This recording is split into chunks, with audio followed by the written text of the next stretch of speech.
हिंदू शास्त्रों के अनुसार भगवान राम विष्णु के मानव अवतार थे।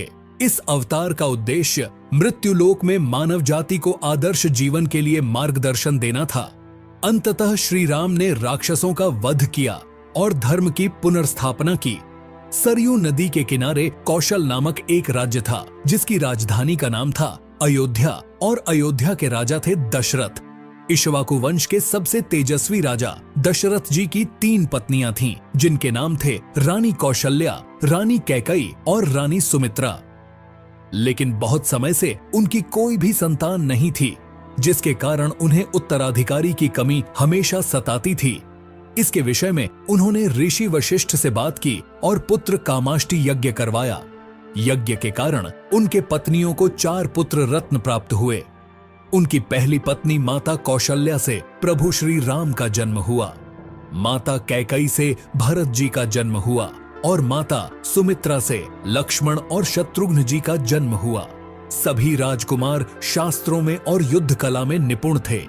भगवान श्री राम लगभग 16 वर्ष के हुए तब ऋषि विश्वामित्र राक्षसों के खिलाफ मदद की तलाश में राजा दशरथ से मिलने आए और यज्ञ में विघ्न डालने वाले राक्षसों का अंत करने में श्री राम और लक्ष्मण जी की मदद मांगी।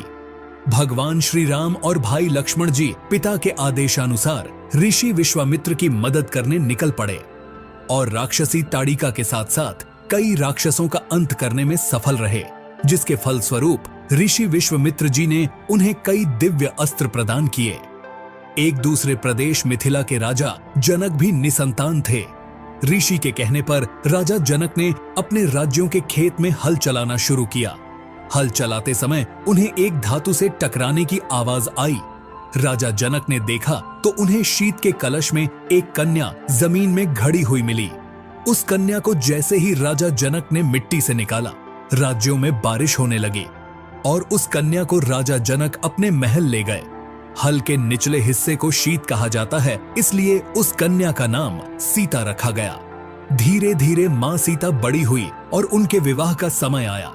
श्री राम अयोध्या के राजा दशरथ के ज्येष्ठ पुत्र थे। श्री राम बहुत ही साहसी, बुद्धिमान और आज्ञाकारी, और मां सीता बहुत ही सुंदर और पुण्य आत्मा थी। माता सीता की मुलाकात श्री राम से उनके स्वयंवर में हुई, जो सीता माता के पिता मिथिला के राजा जनक द्वारा आयोजित किया गया था। ये स्वयंवर माता सीता के लिए उत्तम वर की खोज में आयोजित किया गया था। राजा जनक ने माता सीता के स्वयंवर में एक शर्त रखी, जिसमें उन्होंने शिव जी के धनुष को उठाकर उसमें रस्सी चढ़ाने वाले व्यक्ति से माता सीता का विवाह करने की शर्त शामिल थी। उस आयोजन में कई राज्यों के राजकुमार और राजाओं को आमंत्रित किया गया था। शर्त ये थी कि जो कोई भी इस शिव धनुष को उठाकर धनुष में रस्सी को चढ़ा सकेगा, उसी का विवाह माता सीता से होगा।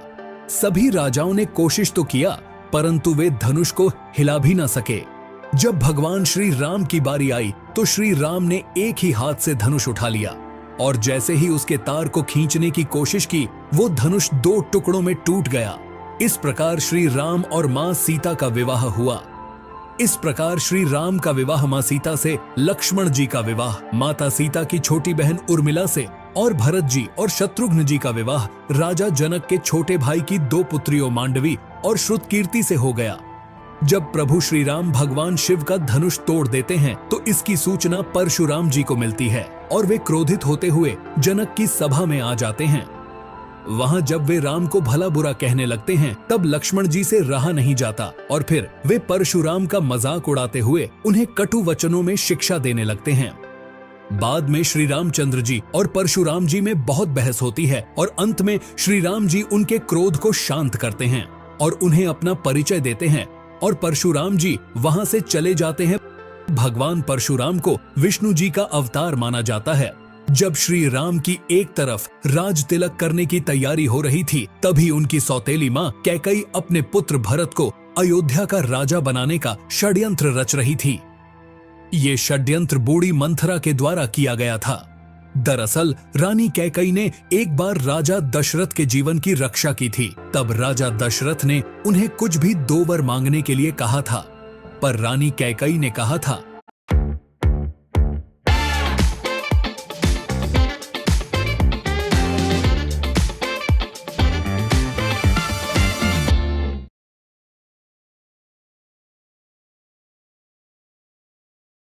पहली बार शेयर खरीदते हैं तो डर तो लगता ही है। मुझे याद है जब मैं 11th स्टैंडर्ड में था, अपने जीवन का पहला स्टॉक खरीदा। कई ने कहा था कि वो समय आने पर जरूर मांग लेंगी। उसी वचन के बल पर रानी कैकई ने राजा दशरथ से पुत्र भरत के लिए अयोध्या का सिंहासन और श्री राम के लिए 14 वर्ष का वनवास मांगा। श्री राम तो आज्ञाकारी थे, इसलिए उन्होंने अपनी सौतेली मां कैकई की बातों को आशीर्वाद माना और देवी सीता और प्रिय भाई लक्ष्मण जी के साथ 14 वर्ष का वनवास व्यतीत करने के लिए राज्य छोड़कर चले गए। इस असीम दुख को राजा दशरथ जी सह नहीं पाए और उनकी मृत्यु हो गई। कैकई के पुत्र भारत जी को जब ये बात पता चला तो उन्होंने भी राजगद्दी लेने से इनकार कर दिया और अपने बड़े भाई श्री राम को वापस लाने के लिए वन चित्रकूट में गए। भारत जी ने प्रभु श्री राम से बहुत विनती की कि आप घर चले और राज्य संभाले, लेकिन प्रभु श्री राम ने उन्हें ये कहकर लौटा दिया कि पिता को दिया हुआ वचन नहीं तोड़ सकता। भरत जी के द्वारा नहीं आने पर उन्होंने प्रभु श्री रामचंद्र जी की चरण पादुका ले ली और उसे लेकर चले गए। राजा भरत ने सिंहासन पर श्री रामचंद्रन की चरण पादुका रखकर 14 वर्ष तक शासन किया था। उधर श्री राम, मां सीता और भाई लक्ष्मण जी वनवास के लिए निकल पड़े। रास्ते में उन्होंने कई असुरों का संहार किया और कई ऋषि मुनि और अच्छे लोगों से भी मिले। वे चित्रकूट में एक छोटी सी कुटिया बनाकर रहने लगे। एक बार की बात है, लंका का असुर राजा रावण की छोटी बहन सूर्पणखा ने श्री राम को देखा और वो मोहित हो गई। उसने श्री राम को पाने की कोशिश की, पर श्री राम ने कहा कि मैं तो विवाहित हूँ, मेरे भाई लक्ष्मण से पूछ कर देखो। तब सूर्पणखा लक्ष्मण जी के पास जाकर विवाह का प्रस्ताव रखने लगी, पर लक्ष्मण जी ने साफ इनकार कर दिया। तब सूर्पणखा क्रोधित होकर माता सीता पर आक्रमण कर देती है। ये देखकर लक्ष्मण जी ने चाकू से सूर्पणखा का नाक काट दिया। कटे हुए नाक के साथ रोते हुए जब सूर्पणखा लंका पहुंची तो सारी बातों को जानकर रावण बहुत क्रोध में आ गया। उसके बाद रावण ने सीता हरण की योजना बनाई। योजना के तहत रावण ने मारीच नामक एक राक्षस को चित्रकूट की कुटिया के पास एक सुंदर हिरण के रूप में भेजा। जब मारीच को मां सीता ने देखा तो उन्होंने श्री राम से उस हिरण को पकड़कर लाने के लिए कहा। देवी सीता की बातों को मानकर श्री राम उस हिरण को पकड़ने उसके पीछे पीछे गए और लक्ष्मण जी को आदेश दे गए कि वे सीता माता को छोड़कर कहीं न जाएं। बहुत पीछा करने के बाद श्री राम ने उस हिरण को अपने बाण से मार डाला। जैसे ही श्री राम का बाण उस हिरण बने मारीच को लगा, वो अपने राक्षस रूप में आ गया और श्री राम की आवाज में माता सीता और लक्ष्मण जी को मदद के लिए पुकारने लगा। माता सीता ने जब श्री राम की आवाज में उस राक्षस के विलाप को सुना तो वे घबरा गईं और उन्होंने लक्ष्मण जी से श्री राम की मदद करने के लिए वन जाने को कहा। लक्ष्मण जी ने सीता माता की कुटिया को चारों ओर से लक्ष्मण रेखा से सुरक्षित किया और वे श्री राम की खोज करने वन चले गए। उधर योजना के अनुसार रावण एक साधु के वेश में कुटिया पहुंचा और भिक्षाम देही का स्वर लगाने लगा। जैसे ही रावण ने कुटिया के पास लक्ष्मण रेखा पर अपना पैर रखा, उसका पैर जलने लगा। ये देखकर रावण ने माता सीता को बाहर आकर भोजन देने के लिए कहा। माता सीता लक्ष्मण रेखा से बाहर निकली। रावण ने पुष्पक विमान में सीता माता का हरण कर लिया और जब श्री राम और लक्ष्मण जी को पता चला कि उनके साथ छल हुआ है तो वे कुटिया की ओर भागे, पर उन्हें वहां कोई नहीं मिला। जब रावण माता सीता को पुष्पक विमान में ले जा रहा था, तब बूढ़े जटायु पक्षीराज ने रावण से सीता माता को छुड़ाने के लिए युद्ध किया, परंतु रावण ने जटायु का पंख काट डाला। जब श्री राम और लक्ष्मण जी सीता माता को ढूंढते हुए जा रहे थे तो रास्ते में जटायु का शरीर पड़ा था और वे राम राम का विलाप कर रहे थे। जब श्री राम और लक्ष्मण जी ने उनसे माता सीता के विषय में पूछा, तब जटायु ने बताया कि रावण माता सीता को उठा ले गया है और ये बताते बताते उसकी मृत्यु हो गई। महावीर हनुमान जी किष्किंधा के राजा सुग्रीव की वानर सेना के मंत्री थे। श्री राम जी और हनुमान जी पहली बार ऋषिकेश पर्वत पर मिले, जहां सुग्रीव और उनकी वानर सेना रहती थी। सुग्रीव के भाई बाली ने सुग्रीव से उसका राज्य भी छीन लिया और उसकी पत्नी को भी। जब सुग्रीव श्री राम से मिले तब ये दोनों मित्र बन गए। जब रावण पुष्पक विमान में सीता माता को ले जा रहा था तो माता सीता ने निशानी के लिए अपने आभूषण फेंक दिए थे। वो सुग्रीव की सेना के कुछ वानरों को मिला। जब उन्होंने श्री राम को वो आभूषण दिखाए तो श्री राम और लक्ष्मण जी की आंखों में आंसू आ गए। फिर श्री राम ने बाली का वध करके सुग्रीव को किष्किंधा का राजा बना दिया। सुग्रीव ने भी मित्रता निभाते हुए भगवान श्री राम को ये वचन दिया कि वो और उनकी वानर सेना सीता माता को रावण के चंगुल से छुड़ाने के लिए पूरी जी जान लगा देंगे। सुग्रीव और जामवंत जी ने मिलकर सुग्रीव की वानर सेना का नेतृत्व किया और चारों दिशाओं में अपनी सेना को भेजा। सभी दिशाओं में ढूंढने के बाद भी कुछ ना मिलने पर ज्यादातर सेना वापस लौट आई। दक्षिण की तरफ हनुमान जी एक सेना लेकर गए थे जिसका नेतृत्व अंगद कर रहे थे। जब वे दक्षिण समुद्र के तट पर पहुंचे तो वे भी उदास होकर विंध्य पर्वत पर इसके विषय में बातचीत कर रहे थे। वहीं पर एक बड़ा सा पक्षी बैठा था जिसका नाम था संपाति। संपाति वानरों को देखकर बहुत खुश हुआ और भगवान का शुक्रिया करने लगा। इतना सारा भोजन देने के लिए जब सभी वानरों को पता चला कि वो उन्हें खाने की कोशिश करने वाला था तो सभी उसकी घोर आलोचना करने लगे और महान पक्षी जटायु का नाम लेकर उसकी वीरता की कहानी सुनाने लगे। जैसे ही जटायु की मृत्यु की बात उसे पता चली वो जोर जोर से विलाप करने लगा। उसने वानरों को बताया कि वो जटायु का भाई है और उसने ये भी बताया कि उसने और जटायु ने मिलकर स्वर्ग में जाकर इंद्र को भी युद्ध में हराया था। वो तो सूर्य की तेज किरणों से जटायु की रक्षा करते समय उसके सभी पंख जल गए।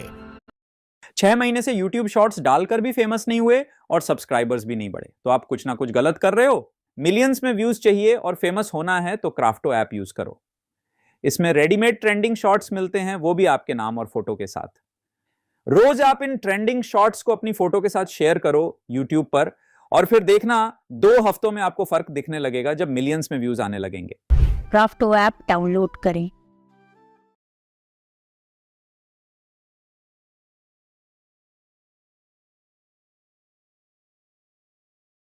पता है मेरी एक भी रील वायरल नहीं होती थी। 4000, 5000, 7000 व्यूज ही आते थे। मुझे पहले लगता था कि मैं कुछ गलत कर रही हूँ, बट रियलिटी तो ये थी कि मुझे वीडियोस को वायरल करने की स्ट्रैटेजी ही नहीं पता थी। और फिर मैंने सीखा रील्स को वायरल करने का एक सीक्रेट और देखो रिजल्ट। अब मुझे मिलते हैं 8.4 million, 16.8 million, 11 million and so on. And इतने सारे व्यूज के साथ मुझे एक रील ने दिए 7800 फॉलोअर्स। अब आप सोच रहे होंगे कि ये सीक्रेट प्लेस क्या है। ये सब मिला मुझे जूडो ऐप पे। कुछ नहीं करना है, गूगल प्ले स्टोर पे जाओ, जूडो ऐप डाउनलोड करो जिसपे 10 लाख से भी ज्यादा लोग भरोसा करके आज की डेट में क्रिएटर बन चुके हैं। वहां मिलेगा वायरल होने का पूरा formula, viral reel editing, viral filters, trending video ideas, सब कुछ। व्यूज को डबल करने के हैक्स और इंस्टाग्राम पे सब फीचर्स पे डिटेल्ड गाइडेंस, वो भी शॉर्ट वीडियो फॉर्म में। अगर आप भी इंस्टाग्राम पे मेरी तरह ग्रो करना चाहते हो तो आज ही जूडो ऐप डाउनलोड करो और अपनी लर्निंग आज से ही स्टार्ट करो।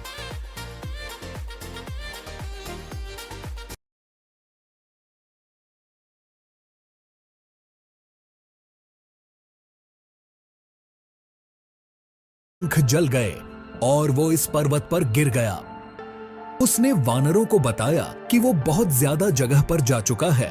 उसने ये भी बताया कि लंका का असुर राजा रावण ने माता सीता को अपहरण किया है और उसे दक्षिण समुद्र के दूसरी ओर उसका राज्य है।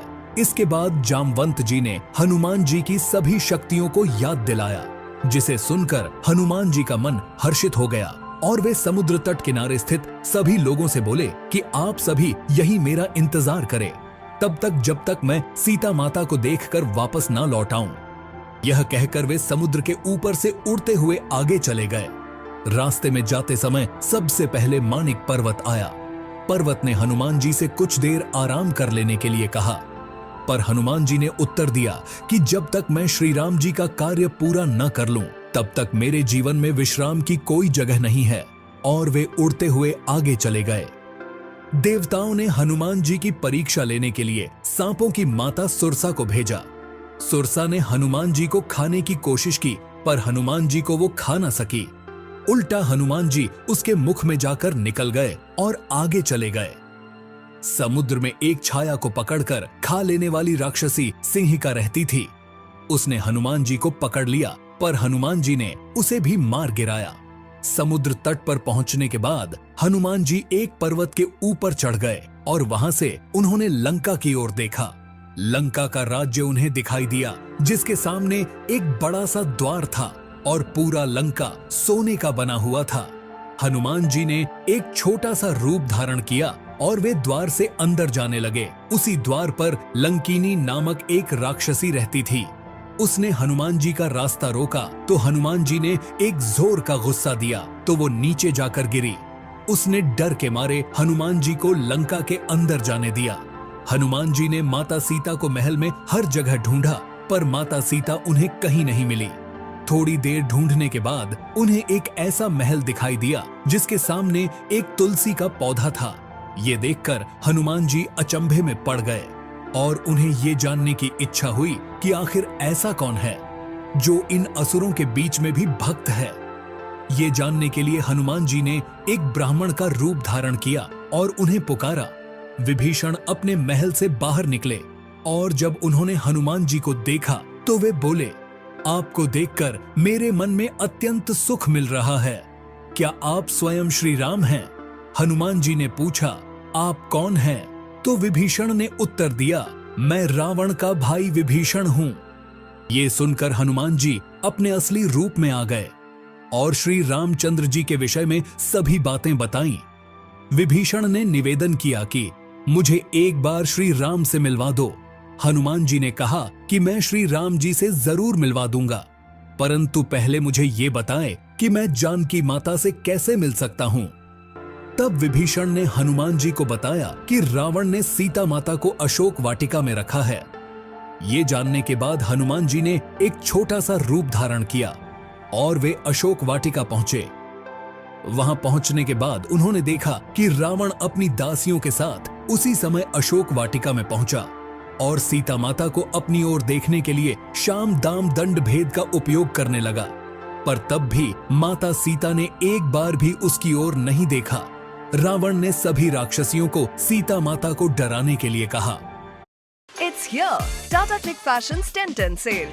Celebrate festive dinners in dressy suits and statement jewelry. Own date nights in chic dresses and heels that shine. Stand out at gig nights in cool denims and must-have sneakers. This sale is made for 10/10 celebrations. Shop now on Tata Click Fashion.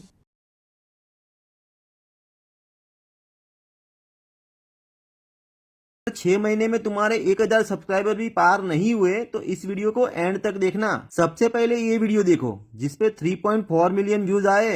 405 दिन हो चुके हैं इस video को upload करके, फिर भी इस वीडियो पे लगातार व्यूज बढ़ ही रहे हैं। और इसका रीजन ये है कि मेरे वीडियो की ट्रैफिक सोर्स ब्राउज फीचर्स और यूट्यूब सर्च है, तो इसका मतलब के लिए कहा।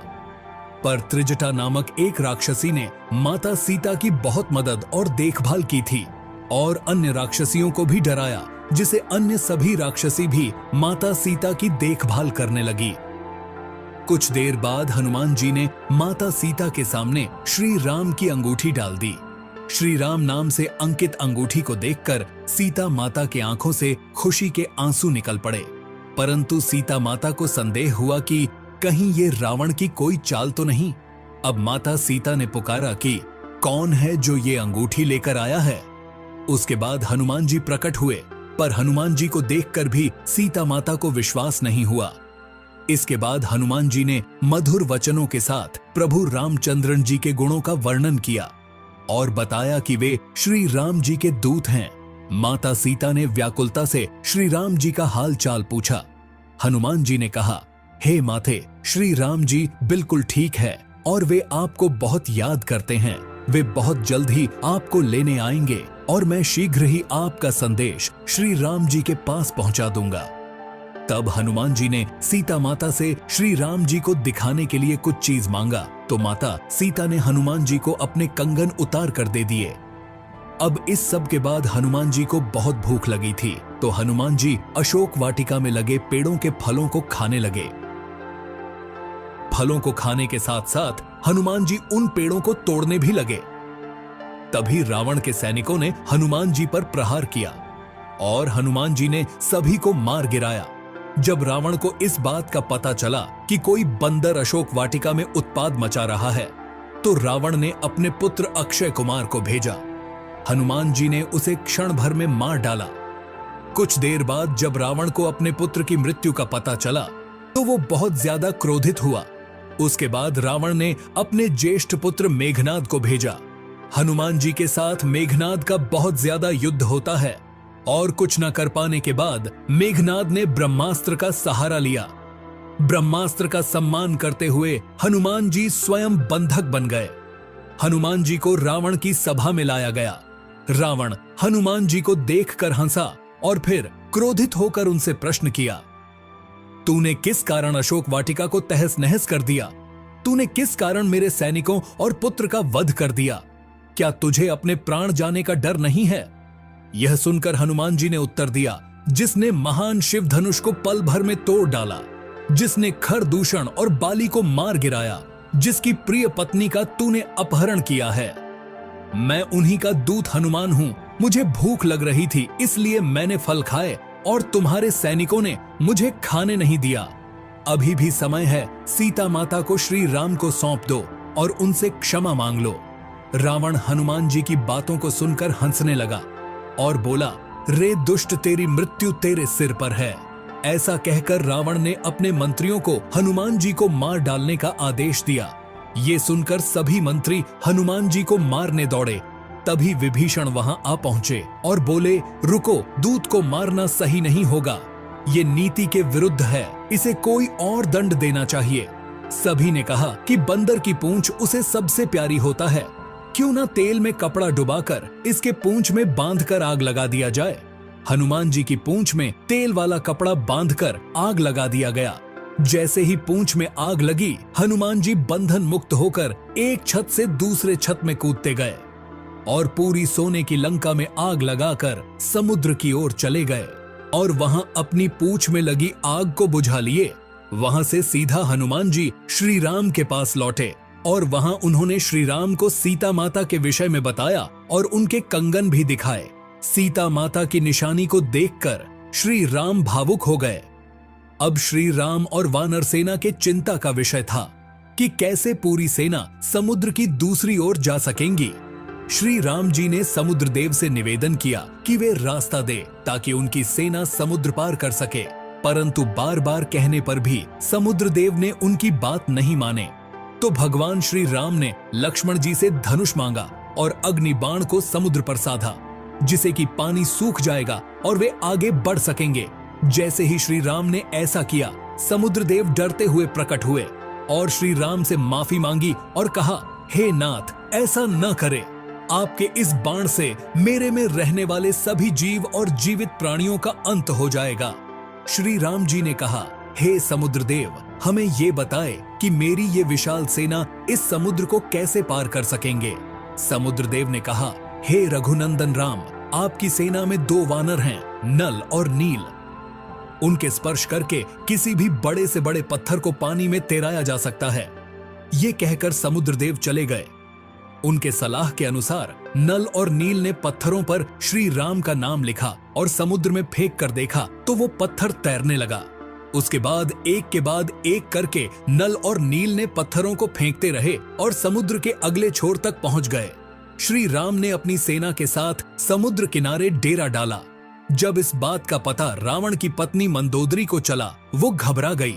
उसने रावण को बहुत समझाया, पर रावण नहीं समझा और सभा में चला गया। रावण के भाई विभीषण ने भी रावण को बहुत समझाया और सीता माता को सम्मान पूर्वक श्री राम को सौंप देने के लिए कहा, परंतु ये सुनकर रावण क्रोधित हो गया और अपने ही भाई को लात मारकर बाहर कर दिया। विभीषण ने अपना राज्य छोड़ दिया और वे श्री राम के पास गए।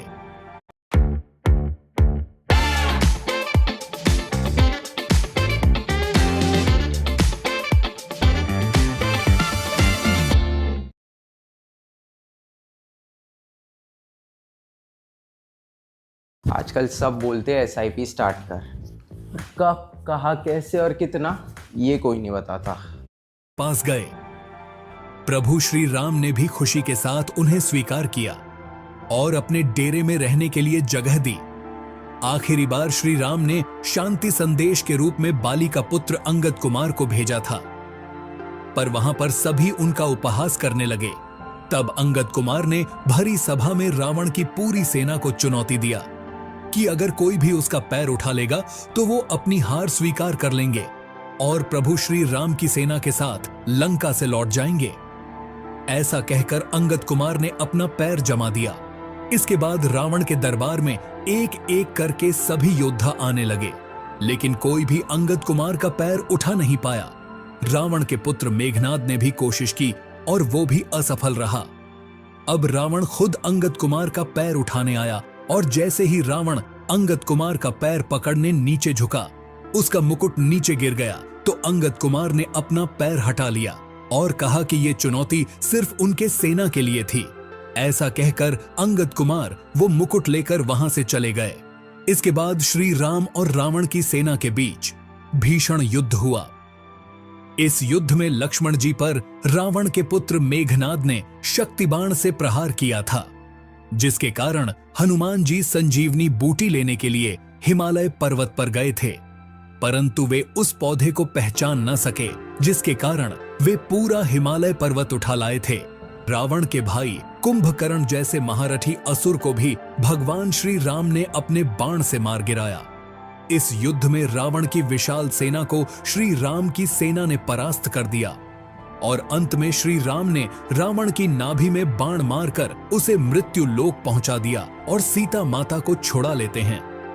श्री राम विभीषण को लंका का राजा बना देते हैं, परंतु श्री राम माता सीता से मिलने से पूर्व उनकी अग्नि परीक्षा लेते हैं। उसके बाद श्री राम माता सीता और भाई लक्ष्मण जी के साथ अयोध्या अपने राज्य 14 वर्ष के वनवास से लौटते हैं।